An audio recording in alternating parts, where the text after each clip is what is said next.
Pastor. Sí, pastor.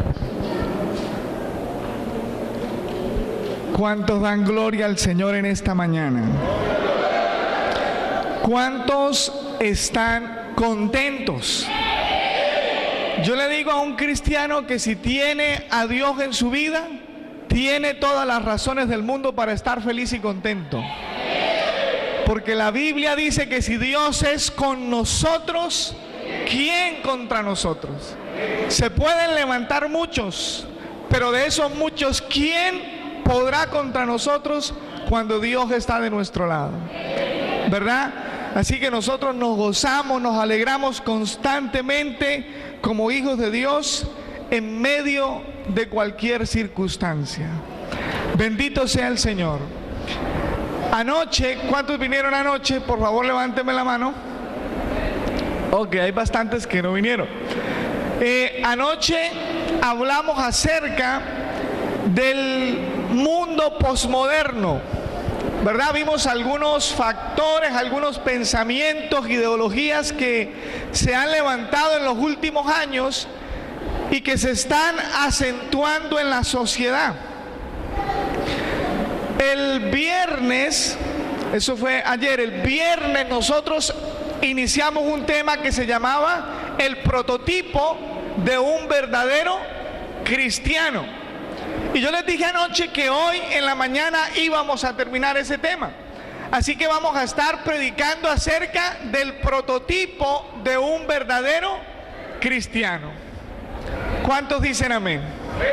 Así que yo le voy a pedir a usted que ponga su celular en vibrador, ponga a su niño en vibrador también. Y vamos a disponernos en estos minutos. El texto base que tomamos está en 2 de Corintios, capítulo 3, verso 18. ¿Qué dice? Por tanto, nosotros todos, mirando a cara descubierta como en un espejo la gloria del Señor, somos transformados de gloria en la misma imagen, como por el Espíritu del Señor. Amén y amén. Nosotros decíamos que la Biblia habla de una transformación que debe sufrir un ser humano cuando se convierte a Cristo. Dijimos que la transformación no solamente era un cambio de posición, sino un cambio de naturaleza. Y nosotros vimos que nadie, ningún cristiano, es un prototipo de cristiano cuando se convierte. Todos llegamos al Evangelio con defectos, con debilidades, con necesidad de cambios, y por eso nosotros necesitamos conocer cuál es el prototipo de cristiano que Dios ha proyectado que su pueblo sea. Porque si nadie lo es al principio, mas sin embargo sí lo puede llegar a ser si es transformado por el Espíritu Santo. ¿Cuántos saben aquí que la Biblia dice que de lo vil y menospreciado escogió Dios para avergonzar a los sabios, al mundo? En otras palabras, no importa cuáles son sus dones, talentos y características cuando llega el Señor. Lo que importa es lo que usted se convierte una vez que es transformado por el Espíritu Santo de Dios. ¿Cuántos dicen amén? Entonces nosotros no tenemos los ojos puestos en el producto al comienzo, sino lo miramos al final, después de que Dios lo ha procesado, ¿verdad? Entonces nosotros vimos que la transformación me introduce a mí a dimensiones espirituales. De modo que una persona, a medida de que va siendo transformado, va de gloria en gloria. O sea, entra de un nivel de gloria a otro nivel de gloria cuando es transformado. De modo que usted encuentra que hay personas que viven en una dimensión de descanso, de propósito, de sabiduría y de poder. ¿Por qué? Porque han sido transformados poco a poco. Por eso decimos que la vida cristiana es una vida de un crecimiento continuo. ¿Cuántos dicen amén? ¿Cuántos entendemos que cuando llegamos al Evangelio no somos los mismos después de un tiempo? Poco a poco vamos entrando en nuevas dimensiones espirituales, ¿verdad? Y para eso es necesario entonces que seamos transformados por el Señor. Ahora, cuando nosotros hablábamos de esa transformación, decíamos que habían hombres de la Biblia que poseían genes en sus caracteres que son necesarios en los cristianos de hoy. Y nosotros hablamos de los genes de Abraham, ¿verdad?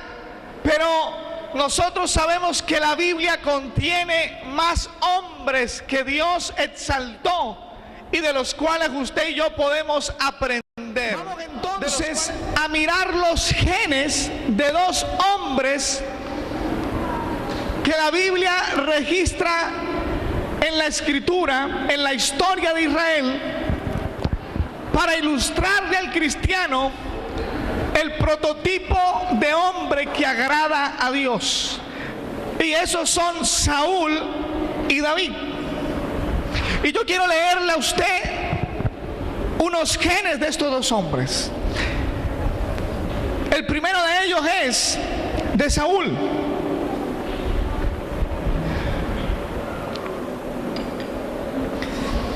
Usted puede encontrar en Primera de Samuel la historia, pero yo se la voy a relatar o se la voy a ir contando poco a poco. El primer gen que podemos identificar en la vida de Saúl es el gen de la inclinación a complacer al hombre. Porque usted ve que el rey Saúl, como rey, vivía para complacer al hombre y no a Dios. Y de por sí, uno de los errores que tuvo Saúl en su reinado fue que perdonó la vida de unas ovejas, de unas vacas, de unos bueyes. Perdonó la vida de un rey a quien Dios le había dado orden de exterminar. Y dice, porque el pueblo quería tomar las vacas, ovejas y bueyes, y tuve miedo de decirles que no. Entonces usted ve en Saúl un rey que vive para complacer al hombre. Y usted encuentra personas cristianos que viven para complacer a los demás. Son cristianos que tienen los genes de Saúl. Pero al contrario, usted encuentra en el rey David los genes totalmente diferentes. Porque usted puede ver que cuando David estaba escondido en una cueva y el rey Saúl llega y se mete en la cueva y los hombres le dicen, David, rey, Dios te lo ha entregado en tu mano, mátalo. Y David dijo, no. Y le dijeron, déjeme a mí, yo lo mato. Dijo, tampoco. Y usted encuentra que muchas veces David decía no a sus hombres, así ellos se pusieran furiosos, con tal de mantener agradado al Señor. Entonces usted puede ver que son dos genes diferentes. El uno vive para agradar al hombre y el otro vive para agradar a Dios. Usted puede ver que David se preocupaba por el tabernáculo donde habitaba la presencia de Dios. A nadie se le pasó por la cabeza hacerle un templo a Dios, solo a David. Eso no era función de él como rey. Como rey su función era exclusivamente pelear por el pueblo. Pero además de eso, David se preocupaba por agradarlo, por hacer algo más. Saúl ni siquiera pensaba en el tabernáculo. David preparó músicos y organizó a los levitas para que adoraran a Dios constantemente. ¿Sabe por qué? Porque él se preocupaba por agradar a Dios. Ahora usted puede entender por qué Dios dice de David que es un hombre conforme a su corazón.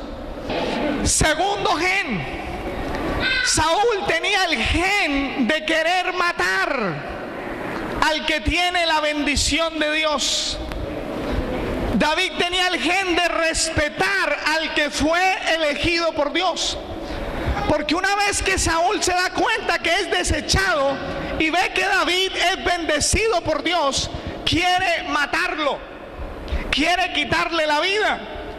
Y usted hoy puede ver que hay personas que cuando Dios bendice a alguien se llenan de envidia. ¿Sabe por qué? Porque tienen los genes de Saúl. Hay iglesias que critican a otras iglesias porque Dios las bendice, porque Dios las prospera, porque Dios manifiesta su gloria allí. ¿Sabe por qué? Porque los genes de Saúl están allí metidos.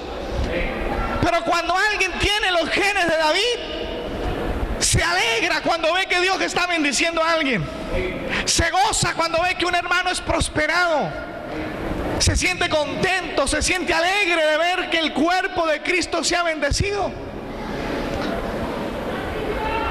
¿Cuántos dicen amén? ¿Cuántos se alegran cuando ve que alguien es bendecido por Dios? Jamás tenga envidia, porque eso hacía Saúl. Eso hacía Saúl. Ahora, tenga presente algo, amado. La bendición de Dios es para todos. Solo que hay unos que están en calidad de recibirlas y otros no. Pero Dios quiere bendecir a todos. Usted es una iglesia bendecida y tal vez usted va a despertar la envidia de otros. Pero cuando eso ocurra, usted no haga lo mismo. Sea como David y siéntase contento y contenta cuando Dios bendiga a otra persona. ¿Cuántos dicen amén a eso? Porque esos eran los genes del rey David, el hombre conforme a su corazón, al corazón de Dios. Tercero, el rey Saúl tenía el gen de irresponsabilidad por la obra de Dios. Pero el rey David tenía el gen de poner la obra de Dios por encima de cualquier ambición personal. ¿Sabe por qué? Porque una vez que Saúl es desechado, deja de pelear por el pueblo y empieza a perder el tiempo buscando a David para matarlo. Y dice la Biblia que mientras Saúl perseguía a David por los montes y las cuevas, los filisteos entraban y atacaban a Israel. Entonces este bendito rey había descuidado su misión de cumplir con la obra de Dios por su ambición personal. Y mire usted cómo esto puede estar en la vida de un cristiano.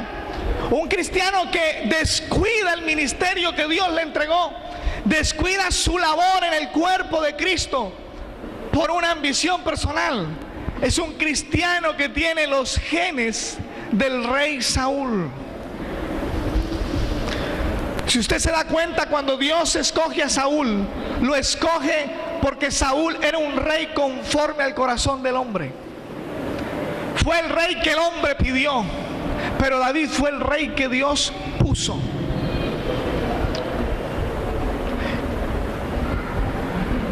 ¿Cuántos dicen amén?